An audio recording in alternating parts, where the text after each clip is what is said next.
আজকে একটি বিষয় নিয়ে কথা বলা আমি খুব জরুরি মনে করছি। 15ই রমাদানে বিকট আওয়াজ হওয়া নিয়ে 15ই রমাদানে যেহেতু জুমাবার, অনেকেই পূর্বেকার সেই আলোচনাটা এনে জনমনে ভীতির সৃষ্টি করার চেষ্টা করছেন।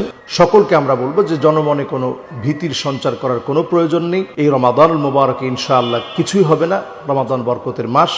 এই হাদিসের ব্যাপারে মূলত তাহকিকগুলো আরো ভালোভাবে জেনেই আলোচনা করা একজন আলোচক হিসাবে আমার জন্য অত্যন্ত জরুরি। এই জন্য আমি সকলের এই বিষয়গুলো খুব ভালোভাবেই আমি গ্রহণ করি, সবসময় গ্রহণ করার জন্য প্রস্তুত থাকি। কারণ নবীজি সাল্লাল্লাহু আলাইহি সাল্লামের ব্যাপারে একটি কথা আমার জবান দিয়ে মিথ্যাচার হিসেবে প্রকাশ পাবে, এটা অন্তত আমি আমার জীবন চলে গেলেও চাইতে পারি না। বিভিন্ন চিত্রাকর্ষক থাম্বনেইলে বিভিন্ন লেখা দেখে আপনারা যে আতঙ্কিত হয়েছেন, এমন আতঙ্কিত হওয়ার কোনো প্রয়োজন নেই। আসসালামু আলাইকুম ওয়া রাহমাতুল্লাহি ওয়া বারাকাতুহু।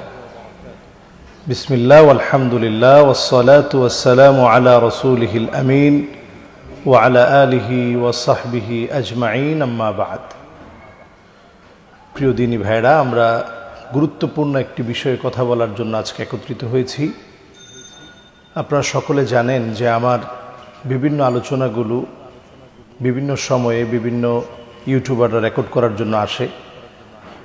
নানা রকম থাম্বনেইলের কারণে, নানা রকম থাম্বনেইলে চিত্রাকর্ষক, খুবই আকর্ষণীয় থাম্বনেইলে বিভিন্ন বিষয় লেখার কারণে অনেক সময় আমরা যেমন বিতর্কিত হই, সবগুলো আবার আমার এককভাবে নিয়ন্ত্রণ করা আমার পক্ষে সম্ভব না বলে বিভিন্ন আলোচনার বিভিন্ন ভিডিও কখনো কখনো জনমনে আতঙ্কের সৃষ্টি করে।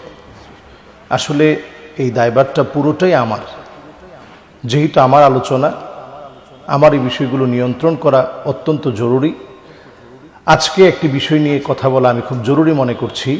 15ই রমাদানে বিকট আওয়াজ হওয়া নিয়ে যে হাদিস কিতাবুল ফিতানের মধ্যে নুআইম বিন হাম্মাদ বর্ণনা করেছেন, সেই হাদিসটা নিয়ে জনমনে হঠাৎ করেই খুব আতঙ্কের সৃষ্টি হয়েছে। নানা ভাইয়েরা বিভিন্নভাবে পোস্ট দিচ্ছেন, অনেকে কমেন্টস করছেন। যারা আমাদের শুভাকাঙ্ক্ষী রয়েছেন তারা যৌক্তিক সমালোচনা করছেন।